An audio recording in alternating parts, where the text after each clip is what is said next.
Okay. Dobar dan svima, moje ime je Branislav Subotić i danas ću vam predstaviti neko viđenje povezivanja savremenih mikrotalasnih linkova sa mikrotikom. Posebno ću se osvrnuti na neke česte greške koje sam imao prilike da vidim u poslednjih par godina na temu instalacija, prakse kako se nešto podešava i slično, i voleo bi da kroz jednu relativno kratku prezentaciju skrenem pažnju na neke detalje koje bi vam u narednom periodu mogle biti bitne.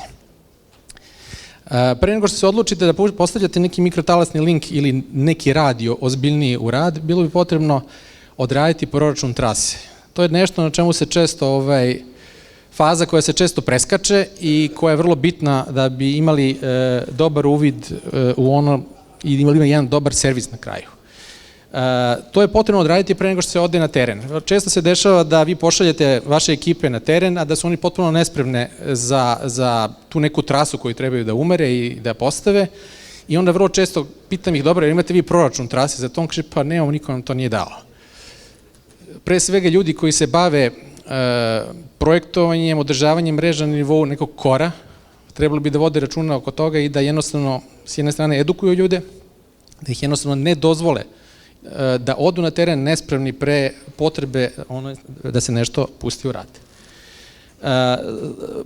Jedna od bitnih stvari o kojoj ću isto pričati je taj obilazak terena, provera da li imamo čistu liniju vidljivosti. Šta znači uopšte čista linija vidljivosti? Da li je to laserski, što kažu, precizan pogled na neku drugu tačku koju mi gađamo u prostoru, ili je to ipak neki prostor koji mora biti relativno slobodan oko te neke linije koja direktno povezuje dva radiorelejna uređaja.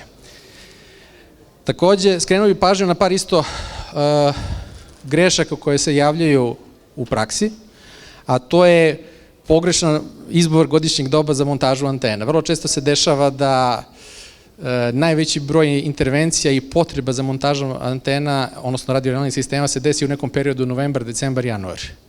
Bilo da se radi o pražnjenju viška novca na računima ili želji da jednostavno udovoljite novonastalim potrebama krajnjih korisnika, jer naravno u tom periodu ljudi se povuku u stanove, kuće, toplio je i naravno da je tada veća potreba za internetom, odnosno ovim nekim naprednijim servisima tipa video on demand, voice over IP i slično. Ićemo to pojedinačno, ali ovako ukratko samo da objasnimo o čemu se radi. Skrenuo bih pažnju na neku pravilnu praksu kako treba izvršiti montažu opreme i umeravanje, kako obavezno odraditi uzemljenje opreme, zašto je to bitno i u kojoj fazi je bitno da se odradi. Pa posebno bi stavio jedan naglasak na povezivanje sa mikrotik ruterima, režim povezivanja na fizičkom nivou, znači osi layer 1, i posebno jedan detalj koji je bitan, to je flow control, na kome ćemo se zadržati negde pred kraj prezentacije. Pa da krenemo u redu. Znači, za potrebe proračuna radiorelejne trase potrebno da imamo pre svega GPS koordinate, te polazne i odredišne tačke. Naručilac posla ili neko ko se bavi projektovanjem mora bi to zna unapred da bi se mogao uraditi jedan profil, radio profil terena, da bi se videlo zakrivljenje zemlje, polazna tačka na kojoj visini je odredišna tačka i tako dalje, da li ćemo imati ili ne nekih potencijalnih problema u realizaciji ovog linka. Podatak o visini zemljom je posebno bitan ukoliko se planira montaža u ravnicama. Znači, ako imamo u ravnici situaciju da imamo dva silosa koji su na približno istim visinama, često se može desiti problem da imamo fading. Fading je jedna pojava kada dolazi do pojave višestrukih refleksija iz različitih pravaca koji se superponiraju na jednoj tački koja nam je, ajde kažemo, bliža ili dalje, i stvaraju lažan privid pojačanja signala ili ne. Vrlo često se dešava da u vrlo kratkom vremenskom intervalu signal naglo propadne, pa onda naglo poraste i tako dalje, pa onda druga strana pređe u taj režim i slično. Kako se to može izbeći i koji su neki trikovi iz prakse, malo ćemo reći na temu toga. Naravno, nije svaki frekventni opseg idealan za trase koje mi trebamo da povežemo. Danas, tokom razgovora sa puno operatera, desilo se, česta pitanja je bilo, posebno iz okoline Niša, šta imate za 300 ili 500 megabita za daljinu od 30 km. Pa za to je odgovor licentni link. Tako da, za tako nešto ipak treba se obratiti državi, dobiti dozvolu, na osnovu toga obezbediti nešto što je na nižoj frekvenciji, na čemu bi se moglo raditi na tako velikim udaljenostima. Za ovo zašto mi najviše koristimo opremu, to su nelicencirani linkovi. Za tako nešto, naravno, tolika kilometraža je velika zaista i ne može se očekivati da možemo postići željene kapacitete sa odgovarajućim nivom rezerve na toliko velikim udaljenostima. Odabir od odgovarajuće antene je isto vrlo bitan u zavisnosti od željene dostupnosti. Dostupnost je jedan od najbitnijih faktora prilikom proračuna trase jednog linka, jer koliko rezerve ostavimo signala, toliko ta rezerva će garantovati nama u slučaju pojave kiše, da će nam link biti duže stabilniji u trasi. Drugim rečima, ukoliko imamo, primjera radi, 20 decibela rezerve na nekoj trasi od 10 km, a znamo na svakom kilometru, recimo na 24 GHz, da je slabljenje 3 do 4 decibela, prirodno da znamo da praktično link će već posle 4-5 km pući i da tu nema šanse fizički da on može kompletnu trasu sa tolikim nivom slabljenja da postigne. Naravno, ukoliko imamo kišu na nekom kraćem periodu, znači od 1 ili 2 km, tada se može desiti da imamo samo umanjenje nivoa prirodnog polja, topimo tu rezervu, ali link i dalje radi. Tako da od toga zavisi koliko mi želimo uopšte da imamo dostupan link, na osnovu toga se u zavisnosti od odgovarajućeg frekventnog opsega bira i veličina antena. Antene koje su 0,3, 0,6, 0,9 i 1,20 m su relativno povoljnije na tržištu. Antene koje su 1,80 m, 2,4 m i tako dalje koštaju ko, da ne kažem, neki mali prosječan automobil. Tako da mora se voditi računa o svemu, jer vrlo lako se može izaći iz nekog budžeta koji ste planirali da postignete. Zašto je bitno da znamo proračun taše pre početka rada? Volim da pokažem često ovaj grafikon, ovo je čista fizika, gde se jednostavno i lako vidi da koliko je slabljenje signala na različitim frekvencijama i zašto su određeni opsezi izabrani da baš budu nelicencirani. Ako obratite pažnju na ovaj vrh ovde, bukvalno on se nalazi u zoni 24 GHz koji je predviđen kod nas u Srbiji da se koristi kao ICM opseg zajedno sa 2,4 i 5 GHz opsegom i nije bez veze izabran on baš bude nelicenciran. Drugi opsezi koji su recimo 23 GHz koji je licenciran ima malo manje slabljenje. Takođe, vrlo zanimljivo je da se obrati pažnja i na opseg oko 60 GHz koji postaje vrlo popularan i često se priča o njemu, ali pogledajte šta fizika kaže. Ogromno slabljenje.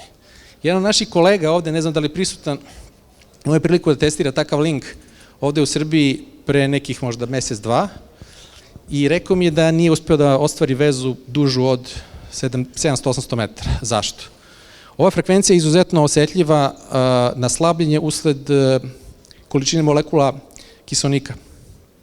Tako da je to jedan od bitnih faktora zašto imamo veliko slabljenje. Pre svega je ovde količina molekula kiseonika u vazduhu, otežavajući deo i plus na to kad se doda slabljenje na ove frekvencije usled padavina, znači kiše, dobijemo da praktično 60 GHz će možda moći da se koristi, ali za par stotina metara komunikaciju. Tako da, ako razmišljate na tu temu o 60 GHz opsegu, vodite računa da je fizika neumoljiva i da tu nema mogućnosti da se radi. Ako nastavimo dalje, ovaj ovde opseg oko 80 GHz, 70 do 80 GHz, vidite ovo sedlo koje pokazuje da ovde je idealna pozicija da se može napraviti nešto i zato na tom opsegu između 70 i 80 GHz danas postoje uređaji koji su velikog kapaciteta, ali u principu dosta velikim širinama kanala rade i konkretno u slučaju Srbije ovaj opseg je takođe nelicenciran. Naravno, oprema je dosta skupa i nudi velike kapacitete. Ako vas nešto bude zanimljivo na tu temu, možete prošetati do naših štanda pa da vidite kako to izgleda u praksi. U svakom slučaju, na osnovu ovog grafikona jasno možete vidjeti šta je planirano i gde su te crne tačke, gde možemo šta koristiti i koja je frekvencija idealna za neku veću udaljenost, koja je frekvencija dobra za neke kraće udaljenosti, kad nam je bitan kapacitet. Proračun trase se u principu može odraditi ručno, postoje formule, nisu komplikovane, a može se uraditi pomoću nekih softvera. Postoje softveri na mobilnim telefonima, tabletima i tako dalje, tako da to nije problem danas ostvariti. Ubacite GPS koordinatu jedne druge lokacije, odnosno visinu na zemljom prve i druge lokacije, vrlo često u par sekundi dobijete izveštaj. Na tom izveštaju par nekih stvari je bitno da se zna. Jedna od bitnih stvari uvek gleda se ovaj fade margin, znači to je ta rezerva o kojoj moramo voditi računa i na osnovu toga vidimo koliko će nam link biti stabilan. Što je veća rezerva, to je link dugotrajniji u slučaju padavina. A ako obratite pažnju ovde, vidjet ćete, ne znam, nivo prijemnog polja i još jedan bitan moment, to je napon koji se dobija na odgovarajućim priključcima tih uređaja. Taj napon je vrlo bitan ne za vas koji radite projektovanje, koliko za ljude koji izlaze na teren i koji rade montažu. To je takozvani AGC napon koji se dobija indukovan na onoj kontrastrani uređaja kada vaš uređaj emituje neki radio signal prema njemu. Zašto je on bitan? S druge strane imate tehničare koji će otići na teren ili inženjere koji ih prate, šta god, koji imaju potrebe da ponesu praktično, da ne kažem, jedan ključ i jedan unimer. Vrlo često pitam ljude kako vi radite umeravanje linkova, pa ništa, onako odokativno usmerimo i to je najjači signal. Linkovi se umeravaju pomoću unimera najčešće. Znači imate ovaj napon, priključite na BNC konektor sa donje strane većine uređaja, znate koji napon trebate da dobijete, u našem slučaju na ovom primjeru 2,43 volta, vrlo često vi u praksi možete ostvariti i bolji podatak, recimo u ovom slučaju kad bi ja bio na nekom terenu i kad bi moji ljudi radili, ja bih rekao super, došli ste do 2,5 volti, ja sam veoma zadovoljan, aj probajte još malo.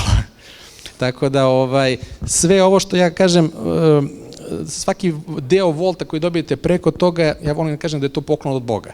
Zašto? Zato što opet, ovaj fade margin samo dobija na snazi, imate još dodatnu rezervu, krene kiša, ostaćete koji sekund, pola minuta duže online, to je dosta bitan parametar.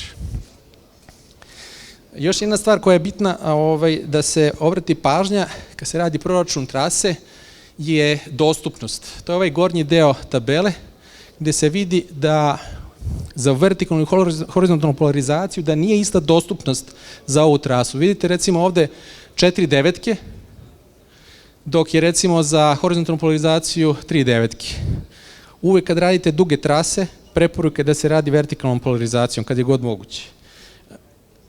U našem slučaju, kada radimo sa ovim linkovima koji su nelicencirani, naša oprema radi u ukrštenoj polarizaciji. Znači mi počinjemo da radimo u jednoj polarizaciji, ona u prostoru prelazi u drugu polarizaciju i kontra uređaj mora u suprotnoj polarizaciji da prihvati to. Znači ako krećemo iz horizontalne, naš parnjak mora biti u vertikalnoj polarizaciji da bi to prihvatio. Govorim o linkovima koji su u nelicenciranom opsiku. Parametar koji nam pokazuje ovde u zavisnosti od rain zone za naš klimatski pojas, primjera radi, pokazuje nam na nivou neke statistike na godišnjem nivou koliko nam je dostupno, odnosno nedostupnost linka u minutima. Ako vidimo ovde u vertikalnoj polarizaciji da je to neki 46,4 minuta, ako ste vi zadovoljni sa tim, verovatno sam i ja zadovoljan. Najčešće, recimo, kad se rade linkovi za Telekom Srbiju ili slične velike operatere, zahteva se minimum da imate 99,97% dostupnosti na nivou godine. To je neka donja granica tolerancije. Što se tiče ove horizontalne polarizacije, ako obratite pažnju, vidite da na ovoj trasi koja je konkretno Deligradska Bežanija, ovo je jedan od trasa koje su rađene za Beogradski vodovod, recimo pre nedelju dve. Recimo Deligradska je preko puta TK centra na Slaviji, Bežanija je pogon na Bežanijskoj kosi za potrebe te kontrolne veze. Imali smo jednostavno, naši ljudi su bili spremljeni i ciljno su išli da dobiju 2,43 volta prilikom uveravanja. Ovaj grafikon je onako dosta linearno pokazuje zavisnost tog nivoa prijemnog polja u zavisnosti od napona koji imamo, tog AGC napona. Vidite da je to dosta linearno i vrlo često ako kažete da to je minus 50 i nešto, izvučete, to dobijete da je to nekih 2,40 i nešto volti, što otprilike linearno odgovara ovom što sam pomenuo. Znači, konkretno u ovom slučaju ovaj nivo prijemnog polja i AGC napon. Obilazak lokacije je jedna od bitnih stvari. Imali smo relativno sličan slučaj u ovom centralnoj lokaciji prošle godine gde su momci bili spremili se da odrade vezu, dođemo tamo, drvo, šta ćemo da radimo, češ, moramo izabrati neku bolju lokaciju, ne može ovako. Ne treba sebe dovesti u ovu situaciju, ovu sam namerno ubacio kao ilustraciju da se izbegnu ovakve stvari. Znači, treba prošetati, obići lokaciju, vidjeti da li visina, prihvat za antenu ili slično odgovaraju tome. Ako ne, napraviti neku novu lokaciju, napraviti tu mehaniku koja će da prihvati opremu. Vrlo često, poput ove antene koje vidite ovde, koja je, 1,20 m bila, ona je vrlo masivna, recimo u našem slučaju oko 36 kg je u pitanju, i potrebno je zaista veoma kvalitetan prihvat mehanički da ne bi došlo do deformacija, pogotovo u zimskom nekom periodu kada duvaju jaki vetrovi. Ovaj slučaj ovde konkretno radi se o lokaciji, isto recimo jedna instalacija koja je rađena prošle godine za potrebe regionalne televizije, za ulazak u sistem emisione tehnike i veze. Znači za taj neki nacionalni multikast. Rađena je veza između Aranđelovca i Rudnika i ovako je otprilike izgledalo kad smo otišli da obiđemo sve to. Ova ovde situacija je recimo krov Beogradskog vodovoda Deligradske, gde je kolega bio video da ima potpuno čistu vidljivost prema lokaciji Makiša, naravno u nekoj fazi pre nego što smo se odlučili da recimo na ovoj poziciji izgradimo nešto što ćete vidjeti na par fotografija iza. Jedna od stvari koje sam isto imao prilike da vidim u praksi, da kad kažem ljudima morate za ovakve visoke frekvencije obezbediti čistu optičku vidljivost. To znači da ono što ste navikli da vam je tolerantno na nižim frekvencijama 2,4 i 5 GHz ne znači da je tolerantno i na višim frekvencijama ovima o kojima govorim, 10, 11, 13, 17, 24 i tako dalje. Znači mora zaista da imamo čistu preglednost, bez sajli, bez dalekovoda, bez ivica zgrade. Znači potpuno čistu preglednost između dve tačke da bismo imali zagarantovano normalne fizičke uslove za propagaciju radio signala. U praksi Fresnelova zona može ovako da se ilustruje ovako jednim vrtenom koje počinje sa jedne tačke, završava se, ajde kažemo polako, na drugoj, gde se to može vizualno vidjeti. Svaki predmet ili prepreka koja se može naći s bilo koje strane može da utiče na propagaciju signala i da utiče na nešto lošije karakteristike nivoa primjenog signala na onoj drugoj strani. Imali smo jedan slučaj pre 3-4-5 godina gde su nas kolege iz jednog internet provajdera zvale u nekom periodu proleće. Rađena instalacija linka negde oko Božića pravoslavnog. Došlo je proleće, naravno olistalo lišće i zovu oni i kažu, imamo problem, gube nam se paketi. Pošalju oni svoju ekipu tamo, obiđu sve to, ne vide šta je problem. Ja kažem, odradite fizičku proveru kablova, instalacije, da nije došlo do prodora vode i tako dalje, ali niko nije obratio pažnju da je umeđu vremenu neko drveće izniklo i da snop bukvalno linka građe kroz neki šumark. Kad je druga ekipa otišla da vidi to, shvatila je u čemu je problem i onda su jednostavno morali da uzmu neku motornu testeru da saseku neko drvo da bi se to normalizovalo. To je jedan od primjera da bukvalno na ovim visokim frekvencijama moramo imati zaista čistu optičku vidljivost i da moramo voditi računa o tom prostoru koji je između te dve tačke koje povezujemo. Treba to skrenuti pažnju ljudima, pogotovo koji su tehničari koji obilaze te terene, da to nije tako jednostavna stvar. I ono što, opet kažem, prolazi na 2,4 GHz ili 5 GHz ne znači da će proći na ovim vrlo visokim frekvencijama. Izbor godišnjeg doba za montažu. Planiranje potreba za saobraćajem u letnjem, a ne u zimskom periodu. To je jedna od stvari o kojoj bih volio da pričamo, jer u principu najmanje interesovanja ima u letnjem periodu za proširenje kapaciteta za nabavku novih stvari, jer svi razmišljaju, godišnji odmor, što pre da odem sa decom na more, a šta će biti na zimu, nema veze, razmišljat ću kada dođe problem. Tada se ljudi povuku u domove, greju se, ima potrebe za uvećanim potrošnjom interneta, znate i po vašim statistikama, nema šta da vam pričam, i tada dolaze, što kažu, počinjemo da udaramo glavom u plafon. Ono što kažem, u statistici gledano do sada, obično novembar, decembar su meseci kad se najviše nabavljaju linkovi. Prosto je nevjerojatno, ali nije to slučaj samo u Srbiji, to je slučaj i u nekim drugim zemljama u Evropi. Imamo recimo u Poljskoj, Slovačkoj, Češkoj. Nismo mi izmislili toplu vodu, dešava se to i tamo. Tako da,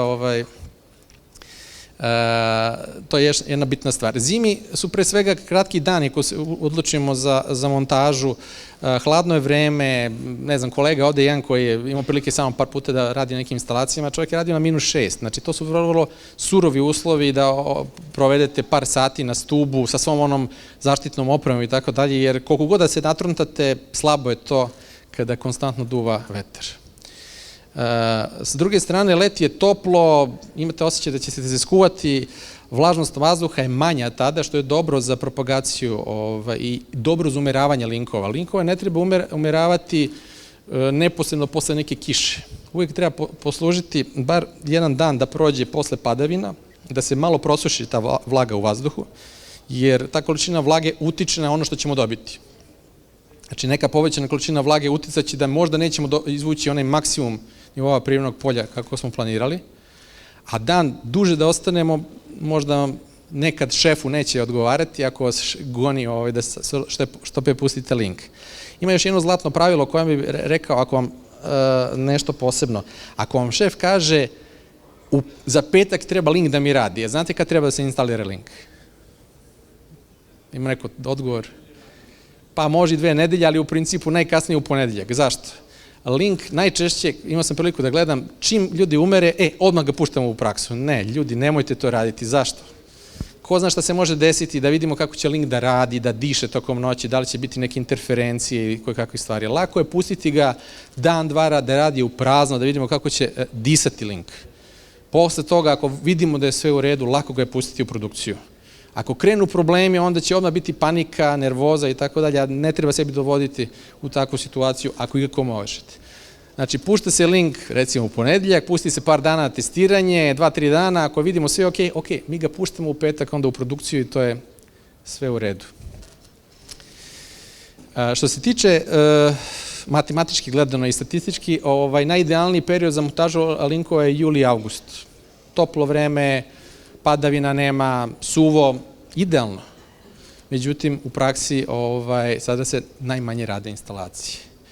Montaža linkova je u principu proces koji zahteva malo ozbiljniji pristup pripremi lokacije pre nego što se odlučimo za smeštaj opreme.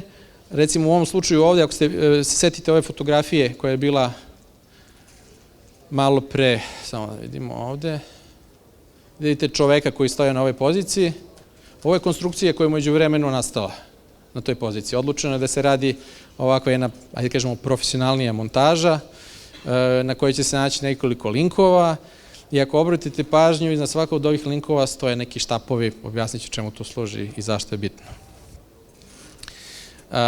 Sve ove antene za koje god da se odlučimo imaju neke svoje prihvate, recimo ovo je antena od nekih 0,9 metara, vidite da se sastoji od nekog mehanizma za fino podešavanje, za zatezanje, moramo da imamo dovoljno velik komad metala za koje to možemo da povežemo da bi to imalo uopšte smisla.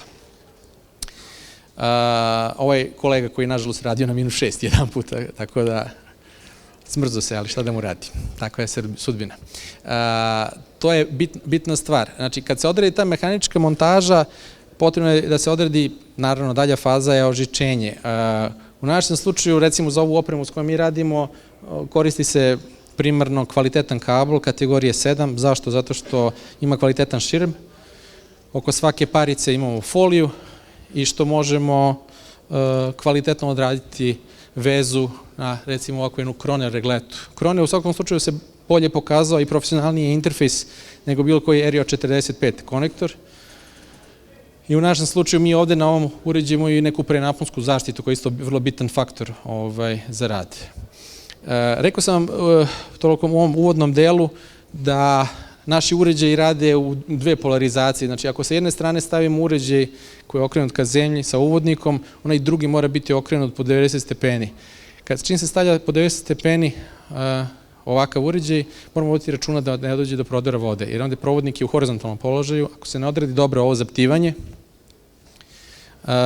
jednostavno može doći do prodora vode i onda je problem. Za tako nešto mi konkretno koristimo, ne znam, Draka UC900, neki kabel, koji je u ovom slučaju iz inostranstva se nabavlja. Dovoljno velike debljine, da kad se bukvalno uradi ovo stezanje, nema šanse da i bilo šta prođe. Barem meni za 7, 8, 9 godina, koliko se bavim ovom opremom, nikad nisam imao situaciju da mi prodre voda, ako se to uradi kako valje. Još jedan bitan aspekt koji bih volio da kažem u ovom trenutku, kad radimo ovo pripremu linka, insistiram uvek da se odradi što je moguće pre uzemljenja. Zašto? Pa mi nemamo ne garanciju uopšte da ćemo mi taj dan završiti sa umeravanjem linka. Ako se naveče stušti neka oluja, dođe do neke atmosferske pražnje, a mi smo makar zaštitili link u ovoj fazi, pa bez obzira da li smo ga umerili ili ne. I to je jedan bitan moment na kojem bih voleo da uđe u neku našu praksu svih vaših kolega koji se bavite ovim. Što se tiče umeravanja antena, teo sam malo da vam skrenem pažnju otprilike kako to izgleda. U praksi imamo u slučaju ova dva solitera gde koristimo, ne znam, 24 GHz frekventni opseg na udaljenosti od 1 km ako radimo vezu. Prečnik glavnog onog snopa je oko 14 metara. I to otprilike kad bi se vizualno predstavilo ovde gore, vidi se da je to kružić relativno malog prečnika. Ukoliko se udaljimo na 5 km, ovaj glavni snop bukvalno širi se na bukvalno nekih 74 metra. Kada mi umeravamo jednu antenu sa drugom, mi praktično jurimo tih 74 ili ko zna koliko stotina metara, ako je neka veća udaljenost, ne bi li se oni najidealnije našli. Čim se oni idealno nađu jedna na drugoj, samim tim smo mi u idealnoj poziciji da dobijemo onaj nivo prijemnog polja, odnosno onaj indukovani napon na uređaju koji zadovoljava naše potrebe. Znači, to je ova situacija kad imamo dva glavna snopa direktno umerene jedan sa drugim, usmerene. Vrlo često se dešava ovakva situacija da s jedne strane imamo dobru usmerenost, a s druge strane, što zbog lošeg iskustva ljudi koji rade na terenu, što zbog straha, vrlo često je strah jedan od bitan momenta. Jednostavno ljudi dođu do neke pozicije i onda jednostavno je problem, blokada u mozgu, ovo je najbolje što sam dobio, ne usuđujem se da idem dalje, a u stvari treba doći do toga, treba izaći, recimo ako smo na ovoj poziciji, treba izaći, treba da nam pukne link i bukvalno u jednom trenutku ćemo naleteti na ovaj glavni lob signala koji će nam naglo skočiti u odnosu na ovaj signal koji smo imali do tada, odnosno vidjet ćemo po unimeru da će napon biti značajno veći nego u prethodnoj situaciji. Vrlo često kad pokažem ljudima ovakav jedan grafikon, bude to jasno kako to prostorno bude kada usmeravamo jednu antenu sa drugom i vrlo često se desi da ukapiraju u minutu i da nema problema. Znači, vrlo je bitno taj strah eliminisati i da se može slobodno ići i raditi u prostoru.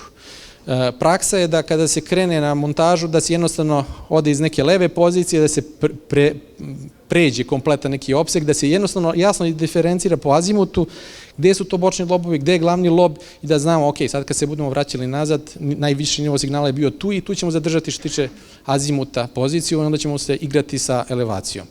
U praksi, kada radimo umeravanje, najidealnije bi bilo, ako možete sebi priuštiti, da imate dve ekipe na obe lokacije.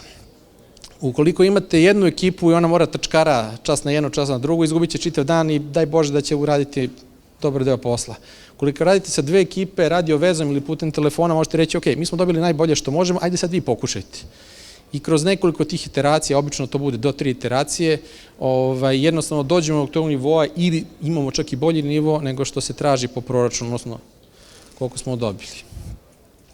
Uzemljenje i gromobranska zaštita. Dotakao sam se ove teme malo pre. Znači, u ovom slučaju uzemljenje, pre svega, misli se na to da je to direktna fizička veza sa zemljom, sa tlom, za potrebe zaštite od prenapona koji nastaje usled udara, munja i tako dalje. Znači, potreba je zbog izjednačavanja potencijala da se to odradi. U ovom našem slučaju ovde, ako obratite pažnju, koristili smo ove varničare. Ako obratite pažnju na ove antene koje se koriste u mobilnoj telefoniji, primetit ćete vrlo često ako se zagledate da postoje varničari, da postoji ovde deo nekih provodnika koji se ovde putem nekih olovnih prihvatnika vezuju i da praktično je sve to povezano na sistem koji odvodi čitavu tu instalaciju ka zemlji.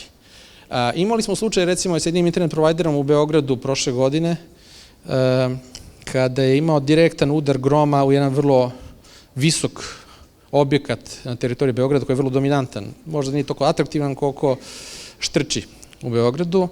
I od sve opreme koja je tom prilikom nastradala, preživjeli su samo 2 uređaja koji su bili propisno uzemljeni.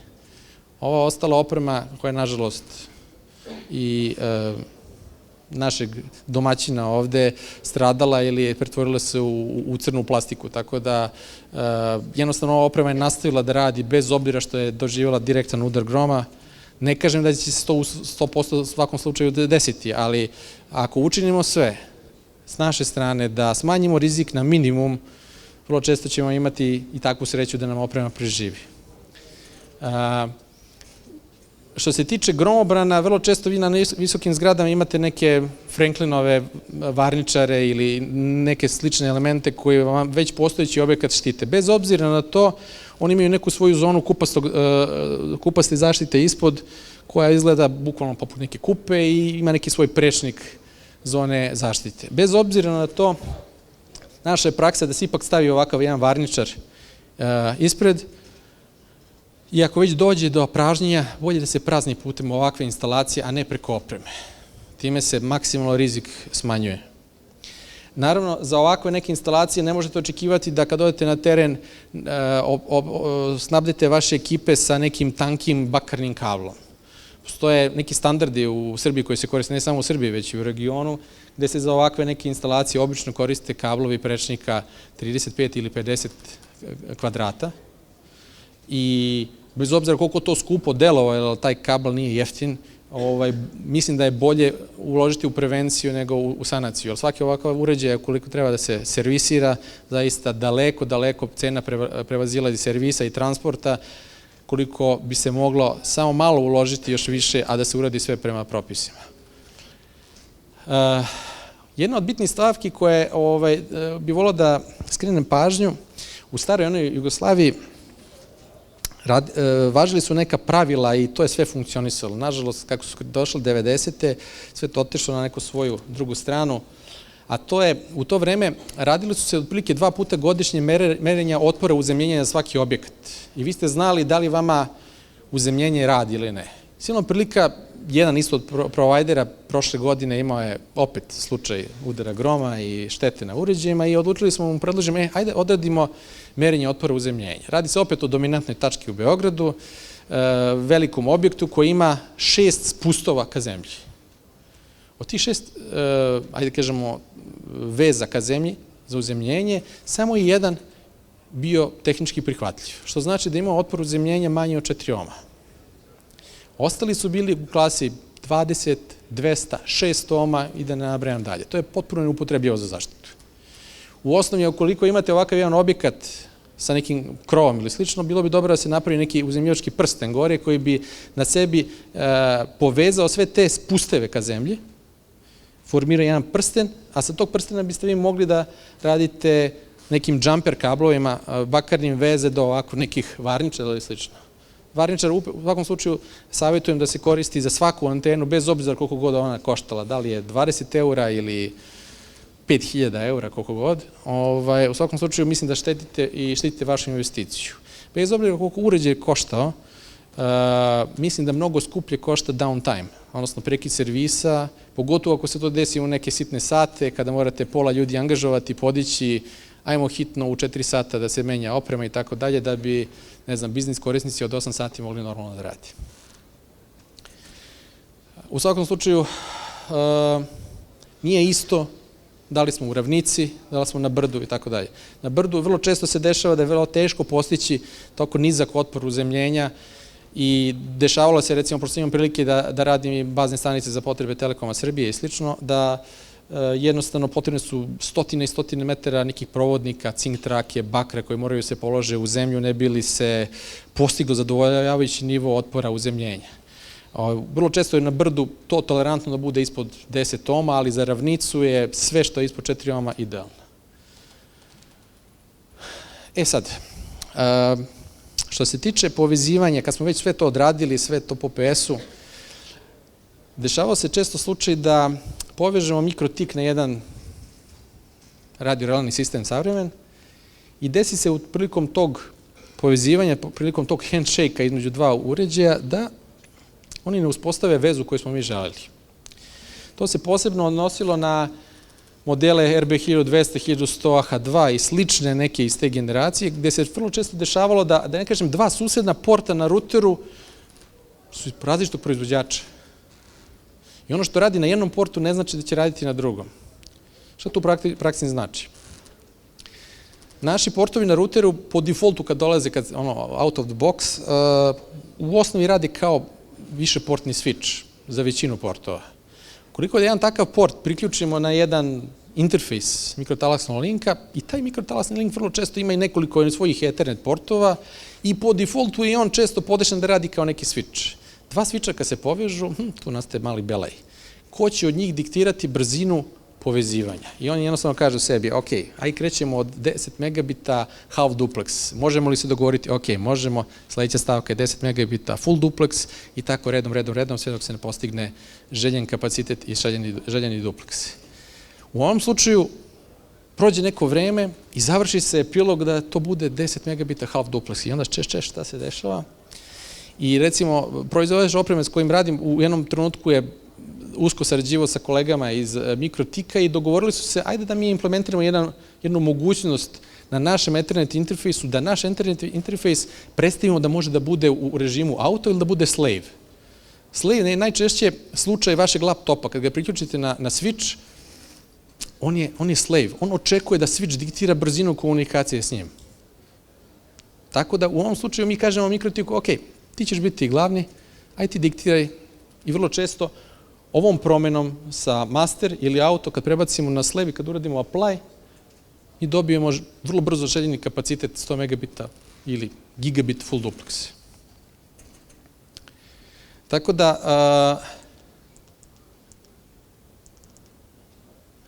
to je nešto na čemu bi se trebalo voditi računa, jer je to upravo neki događaj koji se dešava na osi layer 1 nivou.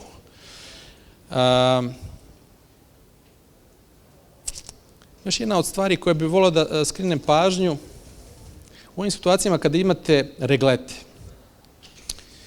a ne klasičan RJ45 konektor, pre svega poželjno da se koristi odgovarajući alat. Imao sam isto situaciju sa internet providerom, ja u Beogradu, instalacija 100 km od Beograda, i zovu me posle 2-3 sata i kaže, mi nismo uspeli da postignemo gigabit, nešto ne valja, sva sam opremom 100%. Super, odemo mi na lokaciju, dođemo do ovakve jedne pozicije i pogledam ja da ove žičice jednostavno vise do pola nabačene na regletu. Da biste imali gigabitnu vezu, potrebno je da apsolutno svaka žica ima kvalitetnu vezu. Ukoliko to nemamo, ukoliko žica nije zasečena i nije došla do dovoljno kvalitetne pozicije da ostvaruje dobru komunikaciju sa samom regletom, mi jednostavno ne možemo imati gigabit ma koliko se trudili. Dovoljno je da jedna žica samo zafali i naravno, kad smo uzeli krone alat, odradili sve to kako treba, probali, momentalno je sve proradilo. Kad sam ih pitao čime ste vi to radili, pa kaže pa šrafcigerom. Naravno, usledio jedan moj mail koji sam poslao kolegama koji se vode računa o toj priči i rekao sam im, ljudi, postoji alat, može da se kupi tu i tu, nemojte kupovati neke jeftine, uzmite ipak bolji, jer zaista može dugi niz godina da vam traje i da svaki put odradi kvalitetnu vezu. Ovde ako obratite pažnju, ovaj kabel, pored širma, posjeduje, ja često volim da ostavim ovu foliju na samom kablu. Zašto? Pa smanjuje se proslušavanje.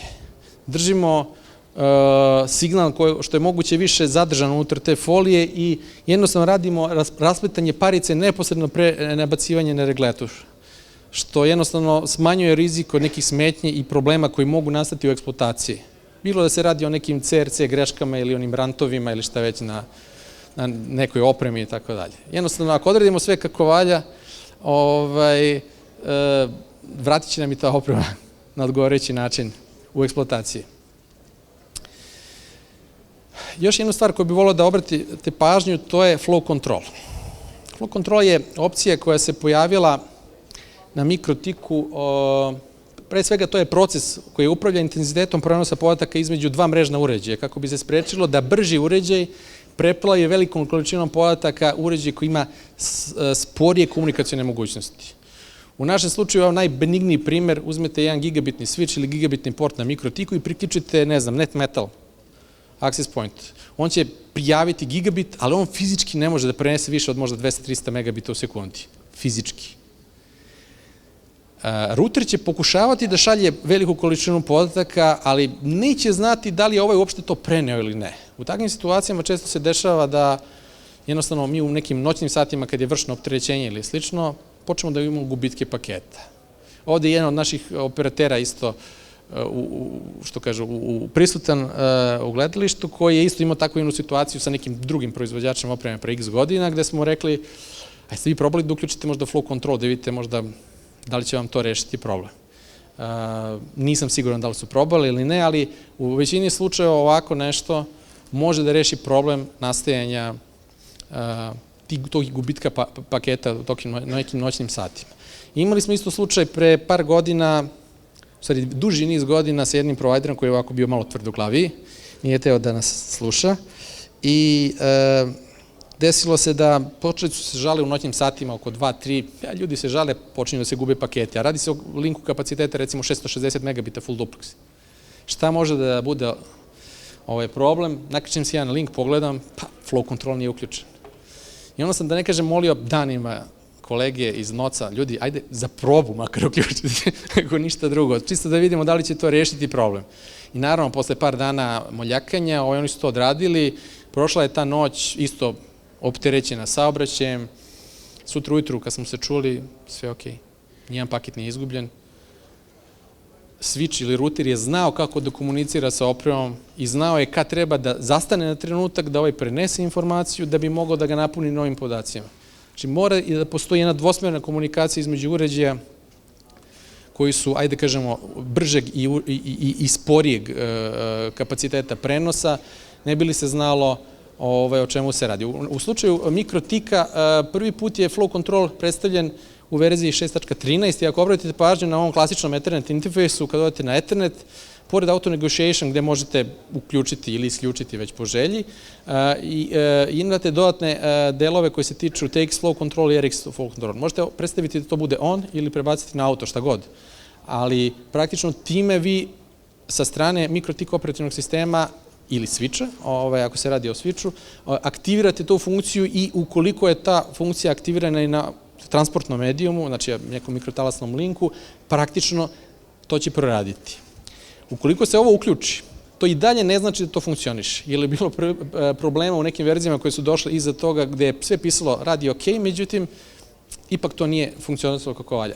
Znači, jedina garancija da vam flow control radi ok je da imate oznaku, da je on i da imate neku količinu input ili output paketa koji su pauzirani u transportu. Onog trenutka kad počnete da vidite da postoje ovakve informacije u vašem sistemu za prenos, tada ćete zasigurno znati da flow control pravilno funkcioniše.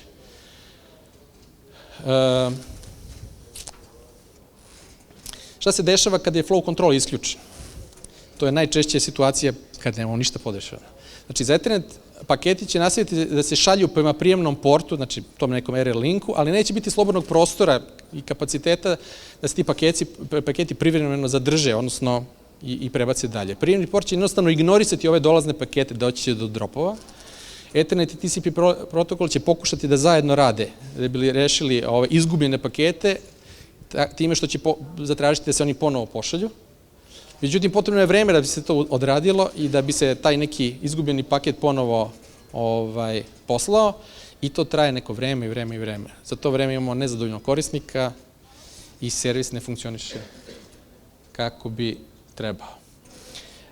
Još jedna stvar koju bih volao da skrenem pažnju, QoS, znači Quality of Service i Flow Control nisu ljubavi najčešće. Znači QoS ne može funkcionisati pravilniku ukoliko mrežni uređaj šalje ovu informaciju, pauzira mi paket ili šta već, jer ovo usporava kompletan saobraćaj, bez obzira kako je taj frame tagovan, da li je prioritetno ili ne. Tako da, to može da bude isključiva stvar. Ukoliko imate mreže koje su vam pod QoS-om, to može biti problem. Nekad QoS možete odraditi na nekom višem nivou, da se ne oslanja toliko na ovakav transportni medijum. Nekad možete podesiti QoS na samom transportnom medijumu, konkretno RR linku, ali moja lična preporuka je kad god možete da se flow control uključi, bilo da se radi o uređajima manje kapaciteta ili nekim RR uređajima koji imaju 200, 300, 500, pa do gigabit ili više u kapacitetu. To bi bilo to. Ovako, mislim da je dovoljno kratko i da smo uspeli da neke ovako stvari koje se najčešće greše, da malo ukažem na to. Nekom će se možda to svideti, možda nekom ne, ali mislim da ćemo ostati u pamćenju makar ovaj događaj. Izvolite za pitanje.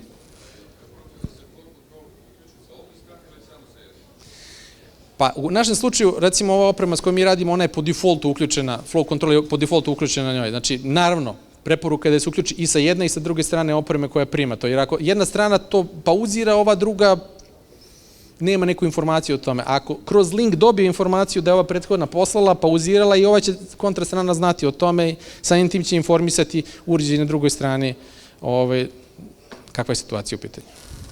Možda ima još neko pitanje? Kakva je vaša praksa? Je li bilo možda instalacija ovakvog tipa opreme do sada? Nije uključen flow control, dobro. Dobro, da, zato što obično to će dovesti do par sekundi prekida dok se ne odredi taj ponovo neki negotiation između interfejsa, ali to možete uraditi u nekom jutarnjim časovima ili kad mislite da je saobraćaj niskog intenziteta. Izvolite. Ovako, taj AGC napon o kome sam pričao, obično se meri na posebnom BNC konektoru koji se nalazi na uglavnom svim ozbiljnim mikrotalasnim linkovima. Znači, on je povezan za masu i praktično dole imate još jednu iglicu. Najčešće vi jednostavno za klasične unimere vi možete uzeti u nekoj prodavnici elektromaterijala, nabaviti jedan BNC konektor koji se lemi na kabl, uzeti najobičniji dvožilni kabl i završiti ga na dve buksnice koje ulaze u unimer. Meri se direktnom priključkom na unimer u opsegu za merenje jednosmernog napona do 5 volti, recimo. Ne, ali možda kolege budu bile interesne da se tako nešto u perspektivi implementira, pogotovo ako budu bili od interesa da se bace možda na proizvodnju neke opreme koja će biti možda na nekoj više frekvenciji. Izvolite.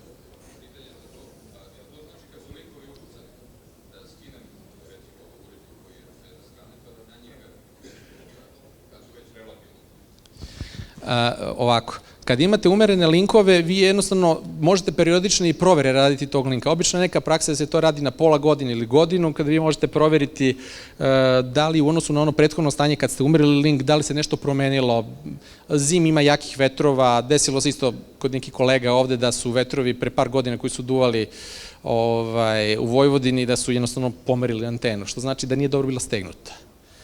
Možda je neko malo bio lagan na ruci, ali jednostavno treba odraditi periodične provere i proveriti, znači za tu proračun trase, da li je to što mi dobijamo posle godinu dana dobro ili ne. Znači, vi već na umerenom linku možete u svakom doba dana da priključite unimer na taj BNC konektor dole i da iščitate taj nivo indukovanog napona koji se dobija na tom uređaju. Znači, možete stalno imati uključeno, znači potpuno je nebitno. Ali da znate, praktično svi ozbiljni mikrotalasni linkovi danas i u prošlosti imali su na sebi taj BNC priključak za merenje. Možda još neko pitanje? Izvolite.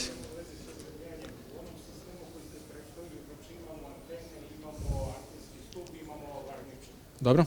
E sad, šta se na šta vezuje da bi se uzemljivo? Da li se nezavisno vezuje varničar za uzemljenje, a oprema za sistem uzemljenja? Evo ovako, u ovom slučaju, evo, konkretno ovde se radi o Beogradskom vodovodu. Ja sam zamolio kolegi da angažuju svoje kolege energetičare i oni su došli i izmerili su otpor uzemljenja konkretno za ovu situaciju i pokazalo se da je to u klasi negde oko 2 ohma, koliko se seća, što je idealno, super. Sve je to povezano, znači praktično time smo uzemljili stub, ali pod šaf, što bi rekli. Znači, u svakom slučaju stavili smo ove distancere, stavljena je cink traka koja se ovde završava na jednom ukrsnom komadu, to se ovde ne vidi na ovoj fotografiji, izvučena je paralelna jedna trasa koja ide kompletno do vrha. Na tu cink traku se jednostavno stavljaju ukrsni komadi metalni i pod šafove se jednostavno stavljaju stopice koje morate kupiti jednostavno ona klešta za presovanje tih kabel stopica za odgovarajuće kvadrature kabla. Recimo, preporuka je za uređaje koje se smaštaju u Reko Orman, koji su IDU jedinice ili indoor ili šta god, da se one uzemljuju sa barem kablom koji ima prečnik 6 kvadrata, spoljne jedinice, recimo u ovom slučaju ovako nešto, uzemljuju se sa 16 kvadrata, obično minimalno ili više, a u našem slučaju za ove varničare iskoristili smo situaciju 35 ili 50 kvadrata je korišćena. Znači,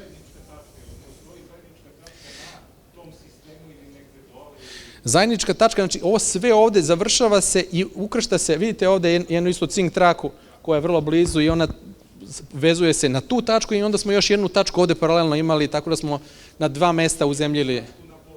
Da.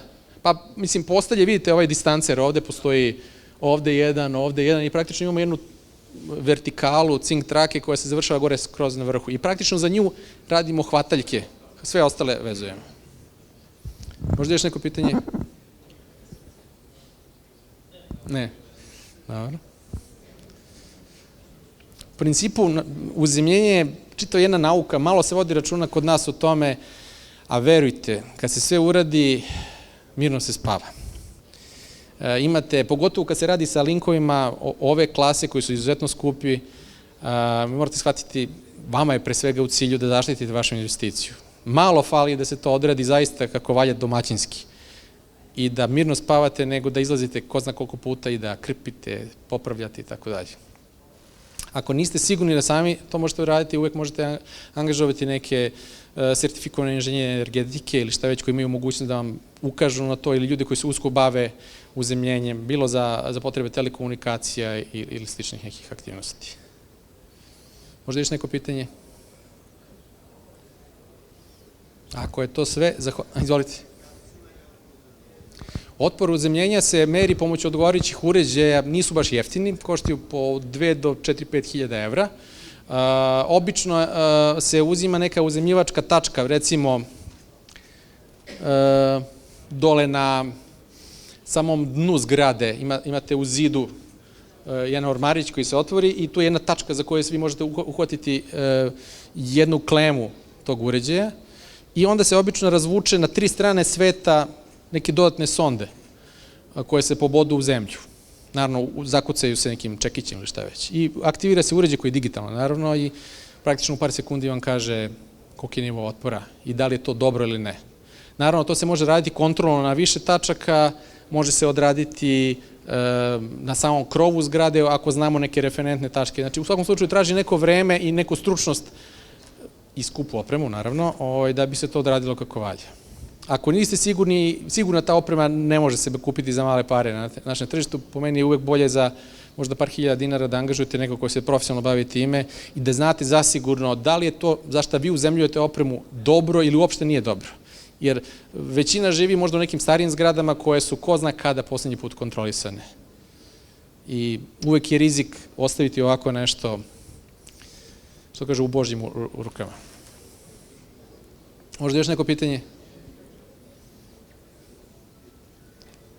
Ništa, ako je... Izvolite.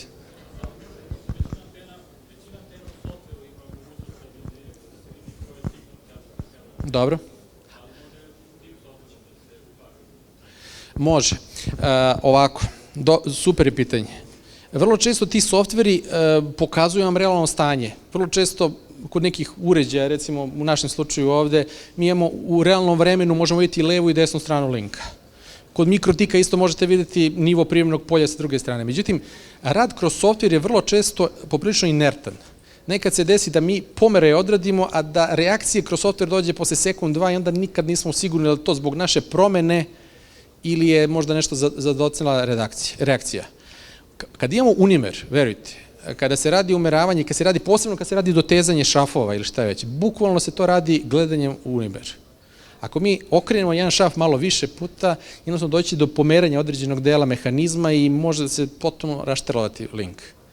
Kad se radi dotezanje, radi se ukršteno, radi se po deo kruga, polako. i onda jednostavno kad smo zasigurni, stegnemo do kraja. Možda je to dovoljno dobar odgovor. Može i to da se koristi, ali nije u najčešćem slučaju dobra praksa. Uvek je AGC merenje najpreciznije i najbrže što se tiče reakcije. Jer ako smo pokvarili nešto, vidimo odmah.